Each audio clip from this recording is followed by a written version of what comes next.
Hey, you liberal fruitcakes! Democracy! Let's talk about it! I've seen a lot of you crying over democracy, saying, our democracy is being threatened! So let's look at what a democracy actually is. A democracy is a form of government where the power is held by the people, and is exercised by electing representatives.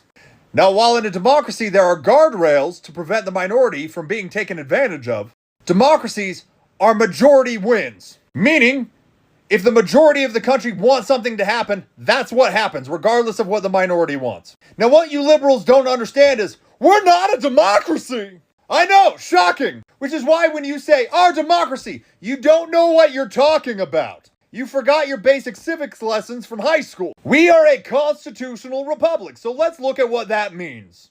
Like a democracy, we elect representatives. They govern under the limits that were set by the U.S. Constitution, which limits the power of the government and protects individual rights. That means our Constitution, our documents, establish the rights you have. Now, I've seen a lot of you say, our rights are being taken away.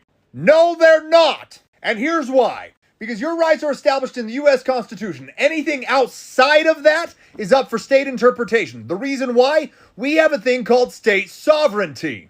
State sovereignty is the authority for a state to govern its people without external interference. The only interference is the U.S. Constitution, which establishes the rights that each state is allowed. That prevents California from telling Utah what to do, and vice versa. In a democracy, California would be able to just trounce on everybody because they've got a larger population, which is why we don't use the popular vote when we elect a president, because we're not a true democracy. We use the Electoral College, which treats each state as its own country.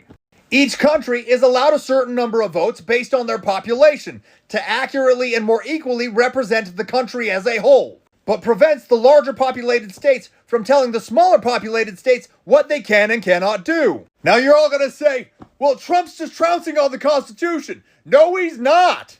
Because there are checks and balances through 3 equal branches of government. For instance, states can file lawsuits against a presidential action if they believe that it is unconstitutional. Like Biden trying to forgive student loans, which was found unconstitutional. He doesn't have the power to do that.